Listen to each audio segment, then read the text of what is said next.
Faites-vous partie de ceux et celles qui ont coupé le câble? Les Québécois sont de plus en plus nombreux à prendre cette décision tellement que pour la première fois, les services de visionnement en ligne sont plus populaires que la câblo-distribution dans la province. Ceci étant dit, sauvons-nous vraiment de l'argent? En 2021, 71% des adultes québécois étaient abonnés à un service payant de visionnement en ligne. C'est 3% de plus qu'en 2020, 18% de plus qu'en 2019. Parallèlement, les abonnements au câble poursuivent leur dégringolade. 2 adultes québécois sur 3 avaient accès à un service de télévision traditionnel payant l'an dernier. 11% des Québécois ont décidé de couper le câble dans les 2 dernières années et les 25-34 ans sont la locomotive de cette tendance puisque seulement 51% d'entre eux ont accès à un service télé traditionnel. Sans surprise, Netflix domine le marché de la diffusion en continu. 57% des Québécois y sont abonnés. Son plus proche concurrent, Amazon Prime Video, est en nette progression, passant de 19 à 29% d'abonnés l'an dernier. L'abonnement est lié au service de livraison rapide Prime, ce qui peut expliquer sa popularité.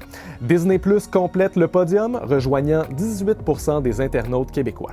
Les services canadiens tentent quant à eux de tirer leur épingle du jeu. 16% des internautes québécois sont abonnés à la plateforme de Québécois Club Illico, tandis qu'ici, Tout.tv Extra rejoint 9% d'entre eux. La plateforme de Bell Media Crave ferme la marche avec 8%, c'est 1% de moins que l'an dernier. L'autre tendance qu'on observe, c'est l'augmentation du prix des abonnements. Au début du mois de janvier, Netflix a annoncé que son service premium allait désormais coûter 21 $ par mois, une augmentation de 2 $. Le forfait standard est quant à lui passé de 15 $ à 16,50 $ par mois. C'est un moyen pour le géant de contrecarrer le ralentissement de sa croissance dans le monde, alors qu'il a investi 17 milliards de dollars en programmation l'an dernier.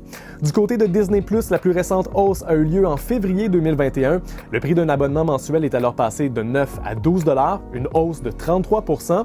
Crave a quant à elle opté pour une autre stratégie, celle d'offrir un abonnement à 10 $ par mois pour les appareils mobiles uniquement et un abonnement à 20 $ par mois pour tout type d'écran. Quoi qu'il en soit, ça s'additionne rapidement. Le coût moyen d'une facture de câble était de 63 $ par mois au Canada l'an dernier, donc le cord cutting ne vous fera pas forcément épargner.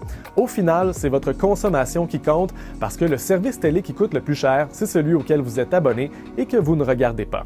Pour d'autres nouvelles, consultez l'appli Info de Radio-Canada.